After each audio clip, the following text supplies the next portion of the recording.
The WNBA's worst nightmare has just come true, and it happened in the most brutal way possible. The league's golden star, Caitlin Clark, is officially out for the rest of the season. And with that single announcement, the entire foundation of women's professional basketball has been shaken to its core. That's right.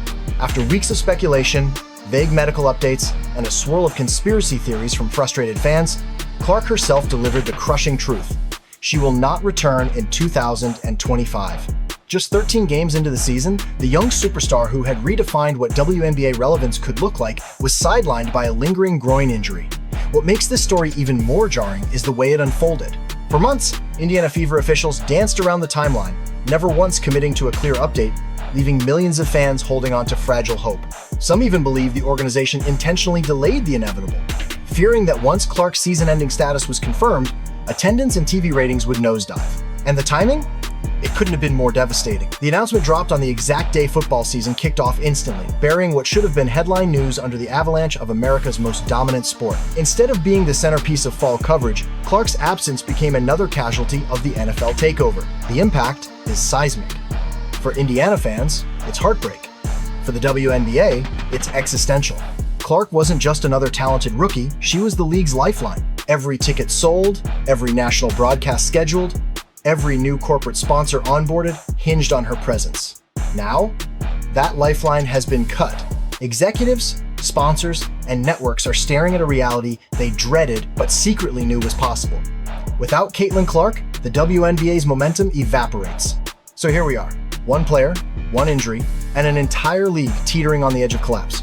The WNBA didn't just lose a star, it lost its story, its spotlight, and perhaps its credibility. And the cruel truth is this: the league gambled everything on one player's health. And now, they've lost. The numbers don't lie, and for the WNBA, they're devastating. What was once being hailed as a historic rise in viewership has now collapsed into a ratings nightmare, all triggered by one player's absence. When Caitlin Clark was healthy, the league was on fire.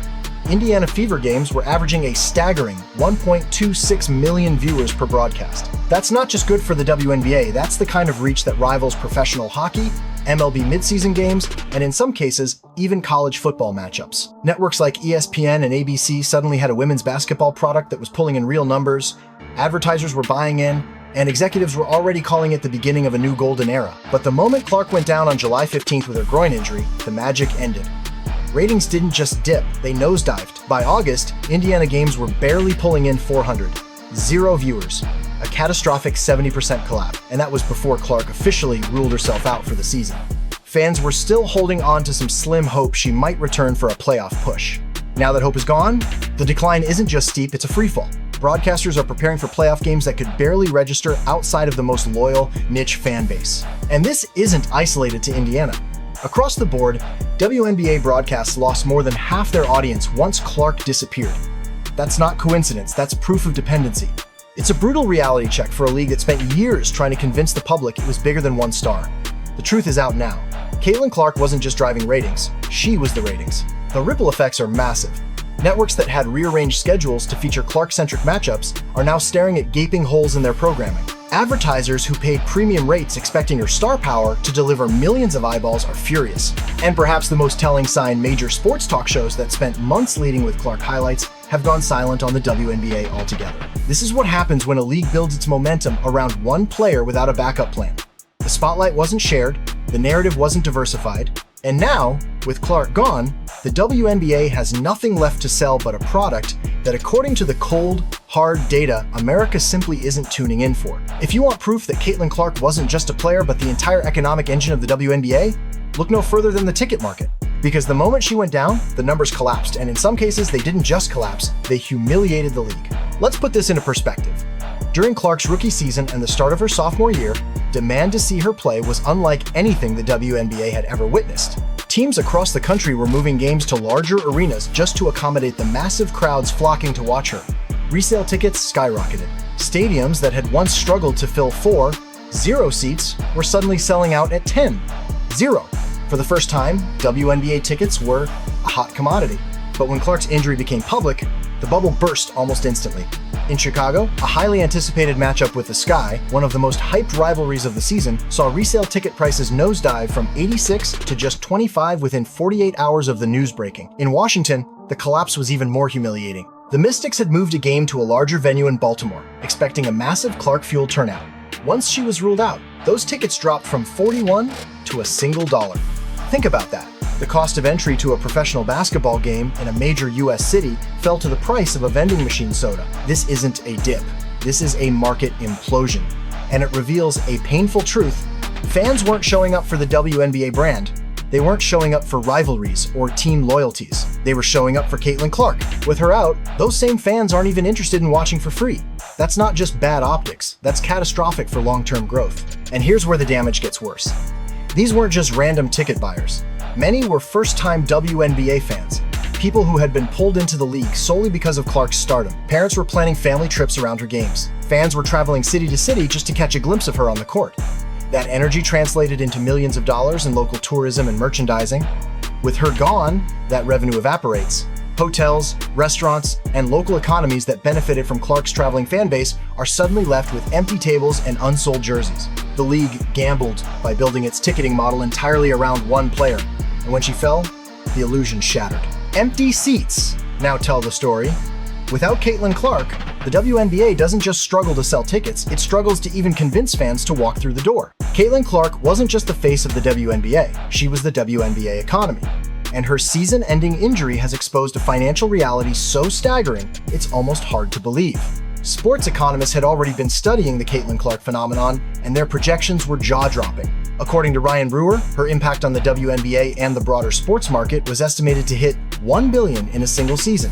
Not just ticket sales, not just Fever merchandise, but the entire ecosystem. Broadcast deals, jersey sales, sponsorships, local tourism, and even cultural relevance were directly tied to her presence. For perspective, that's the kind of number you associate with entire franchises, not a single player. Yet Clark was single-handedly carrying the league's economy on her shoulders, and you saw it everywhere. Nike couldn't keep her jerseys on the shelves. They sold faster than they could be produced.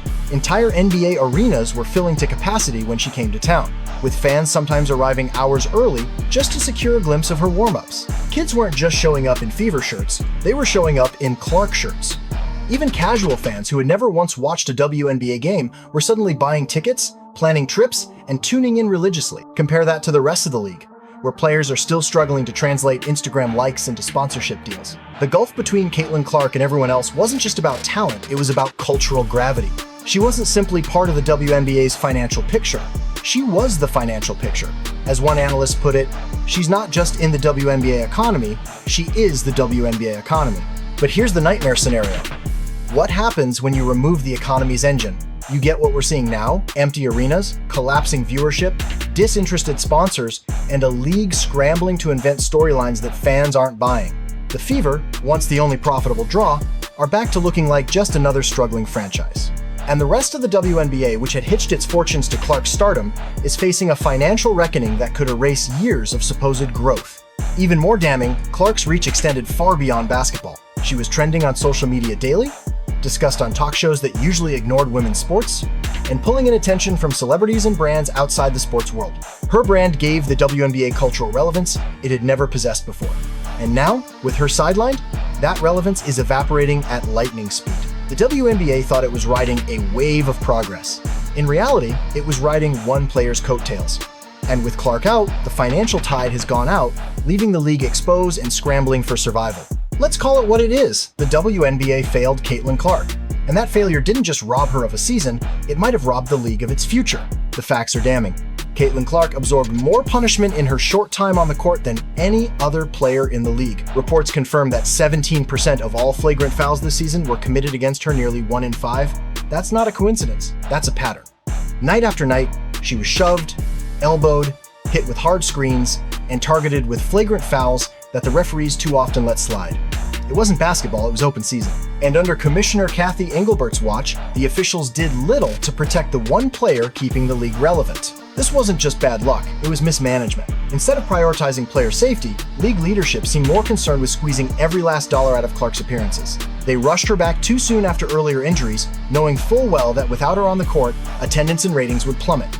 The result? A groin injury that worsened, leading to the season-ending announcement that's now threatening the WNBA's entire business model. Fans aren't blind to this. Social media has been flooded with outrage, not just over Clark's absence, but over the way it was handled. From vague injury updates to false hope about her potential return, supporters now feel misled by the Fever's front office and by the league itself. Many believe Clark's well-being was sacrificed at the altar of short-term profits. That betrayal has damaged trust, and once fans stop believing the league has its players' best interests at heart, rebuilding credibility is nearly impossible. What makes this even more tragic is that it was preventable. The WNBA had a golden opportunity, a once-in-a-generation superstar who brought mainstream attention, ticket sales, and record-breaking TV numbers. Protecting her should have been priority number one. Instead, Clark became the league's punching bag, both figuratively and literally. Jealous rivals targeted her on the court. League officials ignored it, and executives kept dangling her return like bait for desperate fans. Now the bill has come due. Clark is out, the ratings are tanking, the seats are empty, and the WNBA is facing a credibility crisis of its own making. They didn't just lose their star player, they lost the trust of fans who now see through the spin. In professional sports, protecting the stars isn't optional, it's essential. The NBA knew it with Jordan, LeBron, and Curry. The NFL knows it with quarterbacks. But the WNBA, they gambled with their golden goose, refused to shield her from abuse, and in doing so, may have crippled their own league. In sports, once you lose the fans' trust, you lose everything. And right now, the WNBA is learning that painful lesson the hard way. From the very beginning of Caitlin Clark's injury saga, fans suspected something wasn't right. Updates from the Indiana Fever were vague at best, evasive at worst. Reporters kept asking for timelines, but the answers were always smoke and mirrors. Day to day. Still evaluating. No timetable yet. For weeks, fans held on, believing Clark might return for a crucial playoff push. But when the truth finally came out that she was done for the season, the disappointment wasn't just about her absence, it was about feeling deceived. Many now believe the organization intentionally strung fans along. Why? Because they knew the moment Clark was officially ruled out, ticket sales would crash, viewership would nosedive, and hype would disappear. So instead of being transparent, they gambled with fans' loyalty. That decision has backfired spectacularly. Across social media, you can feel the anger. Supporters saying they won't spend another dime on tickets, sponsors questioning their investment, and casual fans walking away altogether. And it doesn't stop with the Fever. The mistrust extends league-wide. People are pointing fingers at Commissioner Kathy Engelbert and the WNBA front office, accusing them of pushing narratives instead of protecting players, of selling hope instead of telling the truth. The phrase that keeps surfacing is false pretenses. Fans feel they were lied to, and nothing kills enthusiasm faster than dishonesty. This betrayal cuts especially deep because Clark's rise was supposed to be about building a new kind of relationship with fans. She brought in millions of first-time viewers who felt connected to her journey from college heroics to professional stardom. These weren't die-hard WNBA loyalists, they were fresh faces, giving the league a chance because of one player. And now, after months of misinformation and disappointment, many of those same fans are saying, if she's out, I'm out. That's catastrophic. Sports leagues are built on trust. Fans buy tickets months in advance, invest time, money, and emotion, and believe the product they're sold is honest. The WNBA squandered that trust in a matter of weeks, and once it's broken, it doesn't come back easily. The damage is done, fans feel manipulated, sponsors feel uneasy, and the league that had a once-in-a-lifetime opportunity to solidify its credibility instead chose short-term profit over long-term trust. The result? A growing sense that the WNBA can't be believed, can't be relied upon, and can't be taken seriously. And that may prove even harder to recover from than Caitlin Clark's injury itself. What happens when a league's biggest stage arrives, but its biggest star is nowhere to be found? The WNBA is about to find out, and the outlook isn't pretty. The playoffs should be the crown jewel of any professional sports league, a time when casual fans tune in, ratings spike, and stars shine brightest under pressure. But this year, the WNBA is staring down a nightmare scenario. Postseason games without Caitlin Clark. And that's not just disappointing, it's disastrous. Without Clark, the Indiana Fever are unlikely to make a meaningful push if they make the bracket at all. That means the one team guaranteed to draw ratings, fill arenas, and generate headlines will be absent from the conversation. In her place, the league is left with franchises that, while competitive, simply don't carry the same cultural weight. Sure, the Las Vegas Aces and New York Liberty are talented teams, but let's be honest, when was the last time millions of casual sports fans rearranged their schedules to watch them play? The numbers prove the problem. Last year's WNBA Finals averaged 728, 0 viewers per game considered solid at the time. But compare that to regular season Fever games with Clark this year, which were doubling those figures. In other words, Clark's average Tuesday night game was outperforming the league's championship series. That statistic alone tells you where the public interest really lies. Now picture this postseason. Ratings already gutted by her absence. national broadcasts featuring teams with minimal mainstream appeal, and highlight reels that don't trend beyond niche basketball circles. The finals are supposed to be the WNBA's ultimate showcase instead. They risk becoming invisible, drowned out by college football, the NFL, and MLB playoffs. Without Clark as the storyline, the league's grand finale may barely register outside its most loyal fanbase. And let's not forget the lost marketing opportunities. Networks had been preparing to plaster Caitlin Clark's face across playoff promos, using her to draw in viewers who wouldn't normally watch.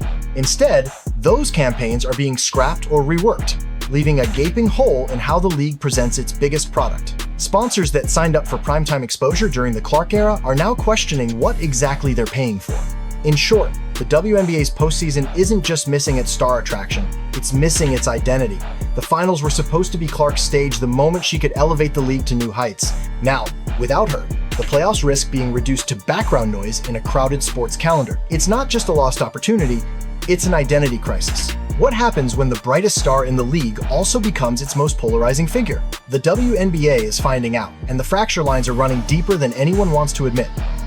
Caitlin Clark's arrival was supposed to unify the WNBA, a rising tide lifting all boats. Instead, her meteoric stardom exposed a simmering resentment within locker rooms, across rival franchises, and even among some veterans who've been in the league for years. Many longtime players felt overlooked, believing they had been grinding for decades only to be overshadowed overnight by a rookie.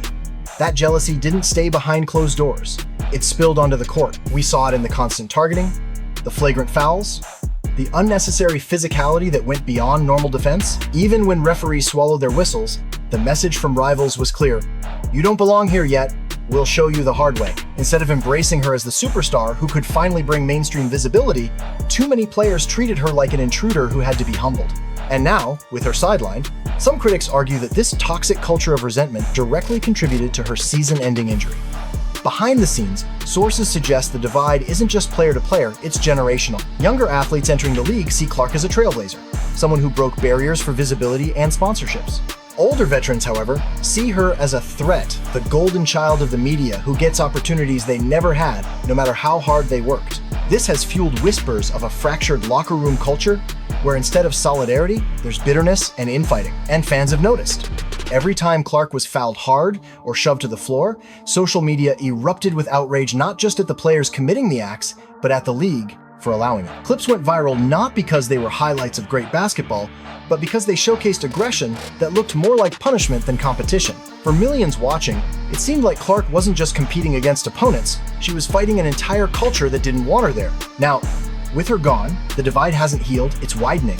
Players who resented the spotlight on her are suddenly back in the shadows, forced to carry a product that isn't pulling fans in. Meanwhile, Clark's supporters, both inside and outside the locker room, are furious that the league didn't protect her better. What should have been the dawn of a new era for women's basketball has instead revealed a league at war with itself. This isn't just about basketball. It's about culture, perception, and the WNBA's inability to manage its own internal tensions. Until the league confronts the resentment festering in its locker rooms, Caitlin Clark won't be the last star swallowed by it. Follow the money, because in professional sports, when the sponsors start walking away, it's not just a problem, it's a full-blown crisis.